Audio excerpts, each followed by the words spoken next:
Well, good morning. This is the Lew Rockwell Show, and it's great to have as our guest this morning Professor Peter Kuznick. Dr. Kuznick is professor of history at American University in Washington. He was the founder and he's the director of the Nuclear Studies Institute at American University.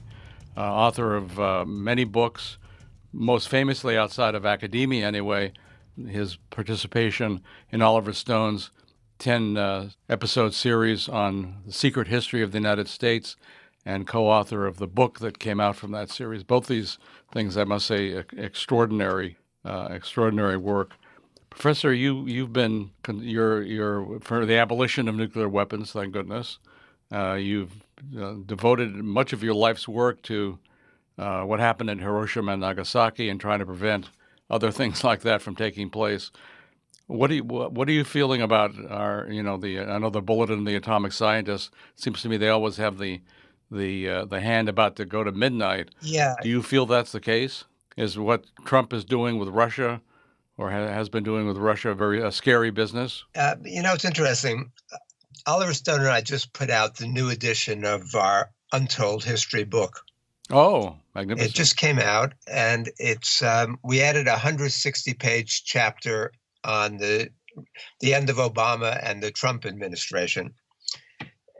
And what we did is we looked at the way the world was at the end of 2012 when our first book came out. Now that one was about 700 and more than 750 pages. The current one is over 900 pages. Wow. But in late 2012, the world was pretty messed up. But the hands of the Doomsday Clock were at 8 minutes before midnight. The big issue was America's missile defense systems. The tension between the U.S. and Russia was much, much less than it is now. The tension between the U.S. and China was much less. And so if you look at what's happened in the last 6+ years, from when we published our original book to when we came out with the new one, the world has gotten incredibly more hostile, more dangerous. We've gone from the Doomsday Clock being 8 minutes before midnight to being 2 minutes before midnight. We've got Russia doing its biggest war games since the Cold War, the United States and NATO conducting their biggest war games since the Cold War. Tremendous tensions between the U.S. and Russia, worst relationship in decades. The U.S. and China, the situation with Iran is now again facing a crisis. The Korean situation is certainly better than it was in late 2017, but is in no way resolved and again ready to blow up at any point. And not just the U.S. and Russia and China, but we've also got the problems between India and Pakistan, which again almost went to war. We're both bombing each other's countries again very, very recently. So the world is looking pretty shaky right now. So for me, the number one priority is certainly the nuclear threat. I approach these things from the standpoint of the existential crises. And the major existential crises for life on our planet right now is still the threat of nuclear war and nuclear annihilation. But in the long run, we've also been threatened with climate catastrophe. We can get into that too. So I think the world right now is looking very, very bleak, the world situation. There is no leader and no leaders anywhere who are really speaking for the planet.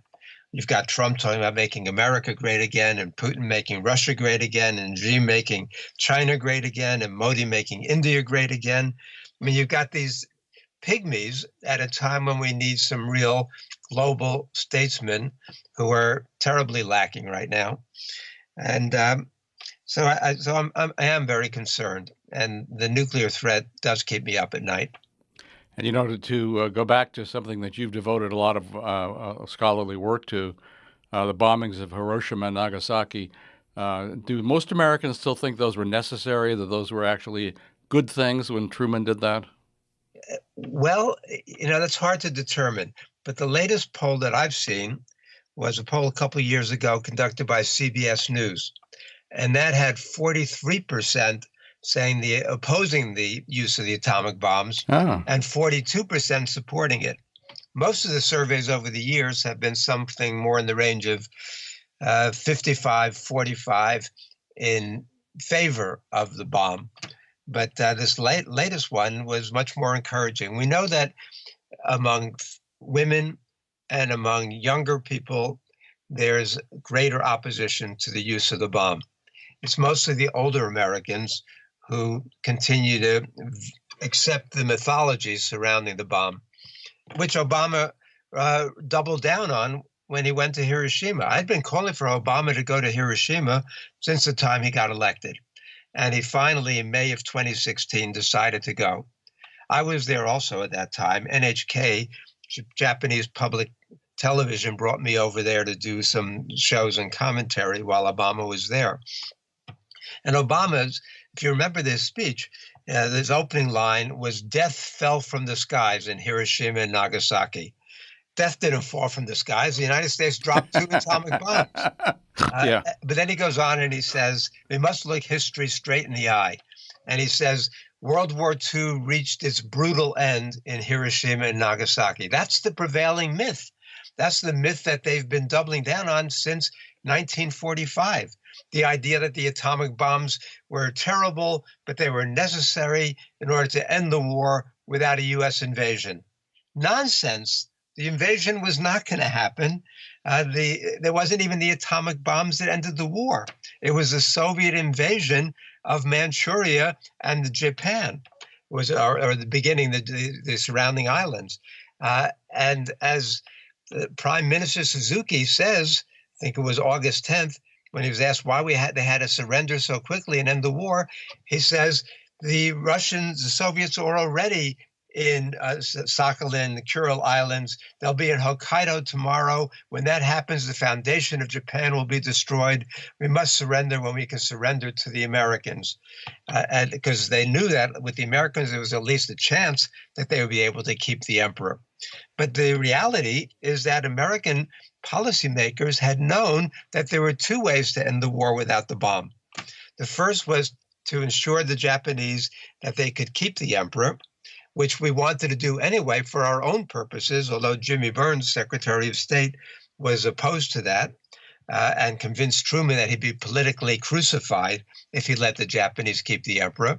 Nobody complained when it finally happened, and we did let them keep the emperor. And secondly, we knew that the Soviet invasion was going to break the backs of the Japanese resistance. American intelligence had been saying that for months, as had the Japanese themselves in some of the intercepted cables. The Japanese Supreme War Council met on May 16th and said that invasion of Japan by the Soviet Union will spell the end of spell the end of the Japanese Empire. So we knew that. Truman knew that. In fact, Truman refers to the intercepted July 18th telegram as the telegram from the Jap emperor asking for peace. Truman says he went to Potsdam to make sure that the Soviets were coming in.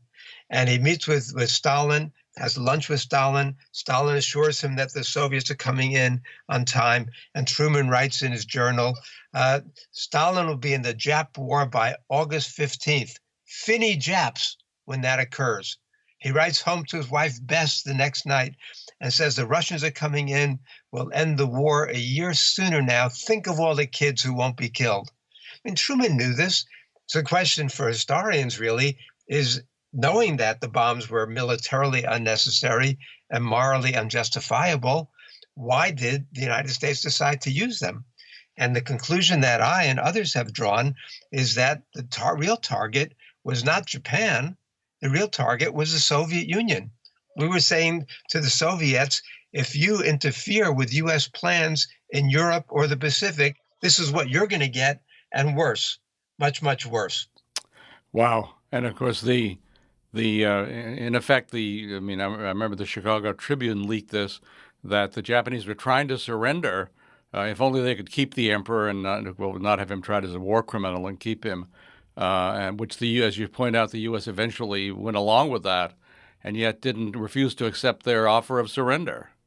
So, And yeah. Lou, one of the things that you probably know, but a lot of the listeners don't, is that the United States had 8 five-star admirals and generals in 1945. 7 of the 8 are on the record saying that the atomic bombs were either militarily unnecessary, morally reprehensible, or both. Admiral Leahy, who chaired the meetings of the Hmm. Joint Chiefs of Staff and was Truman's personal chief of staff, said this puts us on the moral level of the barbarians of the Dark Ages.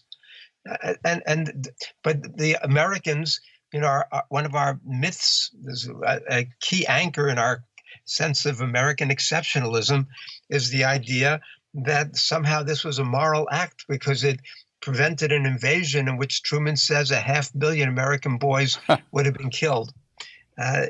So it was not, and it was instrumental in starting the Cold War and began the nuclear arms race. The scientists, many of them, the Frank Committee at the University of Chicago Met Lab, had argued against dropping the bomb, even if it would be militarily advantageous, they said, because it could lead to an uncontrollable arms race that could threaten the future of mankind. And that's what happened. We're lucky to have survived it. You look at what's going on now. There are about 14,000 nuclear weapons left now, 93% controlled by the US and Russia. But by the mid 80s, it had gotten close to 70,000. I take my students every summer to Hiroshima and Nagasaki at a study abroad class, and I would find myself year after year writing down the same statistic at the Atomic Bomb Museum in Hiroshima, that by 1985, the world had accumulated the equivalent of 1.47 million Hiroshima bombs. What was Oh, how insane do we have to be? How many times do we have to be able to kill everybody on the planet before we're satisfied? it's really it's an it's actually astounding. Is it just evil? Is it are they power mad? I mean, what? Well, do you have an explanation, or is it just the nature of the state and the imperial state? What is it? I think all of the above, and there's a certain kind of, Freud in his wonderful, beautiful but depressing 1929 book, Civilization and Its Discontents, talks about the death instinct. I mean, there's a certain kind of, why as a species do we spend so much more perfecting the means of killing and destruction, the lethality of our weapons, than we do on trying to find peace and economic development and solving the world's problems? Why do we have a War Department, now we call it Defense Department, and not a Peace Department? Why do we not spend any money or any effort? Or, we put so much of our intelligence and resources devoted to perfecting the means of killing. It doesn't make any sense from a human standpoint. There's certainly profits to be made. And we understand, unfortunately, why those who were called the merchants of death after World War I, the arms merchants, the arms manufacturers, might want to profit from death. Every time one of those drones goes off, every time a bomb is dropped, every time we have military exercises, that's putting money into the pockets of some of the most ugly, greedy bastards on this planet. I thought it was interesting just the other day when Trump was, I think, giving an interview to Fox News, where he said, there is such a thing as the military-industrial complex, and in effect, I tried to bring all the troops out of Syria, and they wouldn't let me. Well, he's got the power. He could risk some of his capital on that.